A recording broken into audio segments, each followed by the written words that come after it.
মাশাআল্লাহ, জাতীয় ফল কাঁঠাল। এখানে হচ্ছে একদম ফরমালিন মুক্ত কাটিমন আম এবং ফজলি আম। তো প্রবাসী স্বামীর জন্য বাংলাদেশ থেকে দেশীয় খাবার কি কি নিয়ে আসছে সব কিছুই আমি আজকের ভিডিওতে শেয়ার করব। আসসালামু আলাইকুম, কেমন আছেন সবাই? আল্লাহর অশেষ রহমতে আমিও ভালো আছি। তো প্রথমে অনুরোধ করব একটি লাইক দিয়ে সম্পূর্ণ ভিডিওটি দেখে নেবেন এবং ভিডিওর শেষে দেখতে পাবেন প্রবাসী স্বামীর জন্য অনেক যত্ন সহকারে এবং ভালোবাসা নিয়ে অনেক কিছু নিয়ে আসছি। সব কিছুই পুরো ভিডিও জুড়ে থাকছে। তো এই তো এখন আমরা সৌদি আরবে এসে পৌঁছেছি। তো সকাল 5টায় আমাদের প্লেন ল্যান্ড করেছে। তো এরপরে আমরা বাকি কাজ শেষ করে বের হয়েছি। তো এই ভিডিওর ক্লিপটি ছিল হযরত শাহজালাল আন্তর্জাতিক বিমানবন্দরের। তো একটু শেয়ার করলাম। এই তো এখন আমরা খুবই সকাল সকাল সৌদি আরবে এসে সহি সালামতে পৌঁছেছি। যত সমস্যা ছিল বাংলাদেশ এয়ারপোর্টে সেটা আমার আগের ভিডিওতে আমি শেয়ার করেছি। আসলে সৌদি আরবের এয়ারপোর্টে আসলে কোনো রকমের ঝামেলা হয় না, কখনোই ঝামেলায় পড়তে হয়নি। যাই হোক, কি বলবো, পবিত্র রাষ্ট্রের কাজগুলো আমার কাছে অনেক বেশি ভালো লাগে। তো যত ঝামেলা আমাদের বাংলাদেশি ভাই বোনেরাই করে থাকে। আল্লাহ তাদেরকে যেন কবে সঠিক রহমত দিবে জানি না। এতটা হয়রানি শেষ করে সৌদি আরবে আসার পর আর একদমই কোনো হয়রানি ছিল না। একদম ফ্রেশ মন নিয়ে এয়ারপোর্টের সমস্ত কাজ তাড়াহুড়ো করে করতে পেরেছি। যেটা যেখানে গেছি সাথে সাথে হয়ে গিয়েছে। এরপরে হাজব্যান্ড এসেছে, আমাদেরকে নিয়ে যাচ্ছে বাসায়। দেখেন চারপাশে কিন্তু এখনও ওই রকম রৌদ্র ওঠেনি। খুবই ঠান্ডা ঠান্ডা হাওয়া। আর সকালের পরিবেশটা আমার কাছে সবসময় ভালো লাগে। একদম ছোটোবেলা থেকেই সকাল সকাল কোথাও যেতে, ঘুরতে যেতে আর হচ্ছে শেষ বিকেলে আমার এই দুইটা সময় খুবই ভালো লাগে। তো খুবই ফ্রেশ লাগছে। 3 মাস 10 দিন পরে বাংলাদেশ থেকে বেরিয়ে সৌদি আরবের পবিত্র মাটিতে এসেছে আলহামদুলিল্লাহ।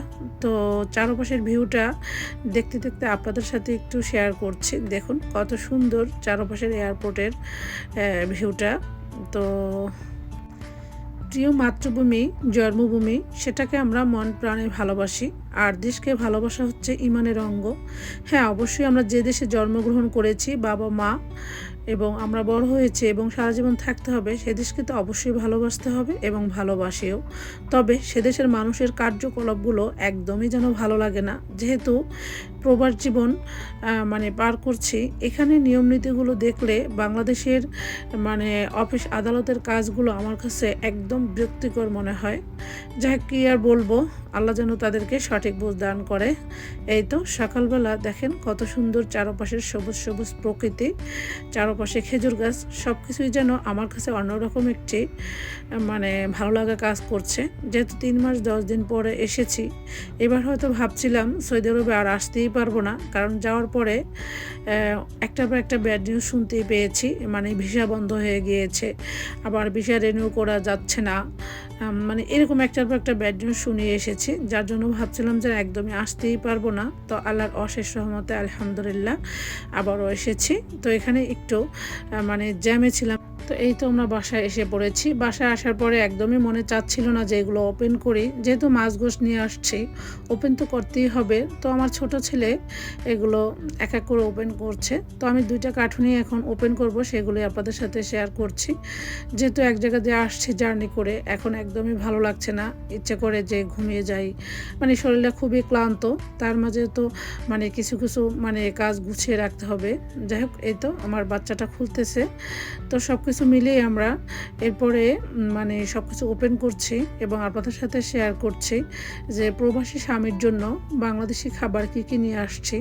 তবে ভিডিওটা আমি অতটা সুন্দর করে আপনাদের মাঝে উপস্থাপন করতে পারিনি, কারণ খুবই তাড়াহুড়োর মধ্যে ছিলাম। এখানে ছিল সব শুকনো আইটেম, শুটকি, পলার চাল, আর হচ্ছে শুকনো গুঁড়ো, সব কিছুই। আর এখানে ছিল ফ্রেশ আম, অনলাইন থেকে অর্ডার করে নিয়ে আসছি কাটিমন। আর এখানে লাখিস ভর্তি ছিল মাছ আর গোস। একটা লাখিসে এবার কিন্তু মাছ আর গোস নিয়ে আসছি। দেখুন আমার মাছ গোস কিন্তু একদমই বরফ ছাড়েনি, একদম এখনও মনে হয় যে মাত্র ফ্রিজ থেকে নামিয়ে নিয়ে এসেছি। আমি এই কয়েকবার আসা যাওয়ার পথে এভাবে লাখিসের মধ্যে মাছ গোস নিয়ে আসি। প্রথম অবস্থায় কিন্তু আমি কক্সিটে নিয়ে আসছিলাম, তো যেহেতু 5.5 ঘন্টার জার্নি, সব কিছু মিলে 7-8-9 ঘন্টা হয়ে যায় মানে এয়ারপোর্টে আসতে যেতে সব কিছু মিলেই। তারপরও দেখা যায় একদমই খুলে যায় না। অনেকেই দেখি যে মানে কার্টুনে করে নিয়ে আসে, তো আমি সবসময় বড় লাখিসে করে নিয়ে আসি। তো এখানে হাঁস, দেশি মুরগি, তারপর হচ্ছে মাছ, সব কিছুই অল্প অল্প করে আপনাদের মাঝে শেয়ার করছি। প্রত্যেকটা জিনিস আমি একটু একটু করে আপনাদের সাথে শেয়ার করতে পারিনি। তা আমি এখানে তালও নিয়ে আসছি, তারপরে এই প্রথম মানে মহিষের দুধ নিয়ে আসছি হাজব্যান্ডের জন্য। সেই ভিডিওর ক্লিপটুকু কেটে গিয়েছে মানে মিষ্টি বানানোর জন্য। মানে 1 কেজি মহিষের দুধ নিয়ে আসছিলাম, সেটা দিয়ে ফ্রেশ মিষ্টি বানিয়ে দিয়েছি। আর এখানে হচ্ছে আবারও বলছি কাটিমন আম, ফজলি আম, মানে আমগুলো ছিল একদমই কাঁচা এবং ফরমালিন মুক্ত, এবং পেয়ারা, মানে মাশাল্লাহ অনেক কিছু নিয়ে আসছি। এখানে অনেক ধরনের আচার নিয়ে আসছি, তারপর 2-1টা সবজিও নিয়ে আসছি, ছোটো বোন দিয়েছিল। আর হচ্ছে পোলায়ের চাল, তারপর মানে আতপ চালের গুঁড়া, সব কিছুই আমার মা সুন্দরভাবে গুছিয়ে দিয়েছে। মা যতদিন বেঁচে আছে ততদিনই এই খাবারগুলো এইভাবেই নিয়ে আসতে পারবো।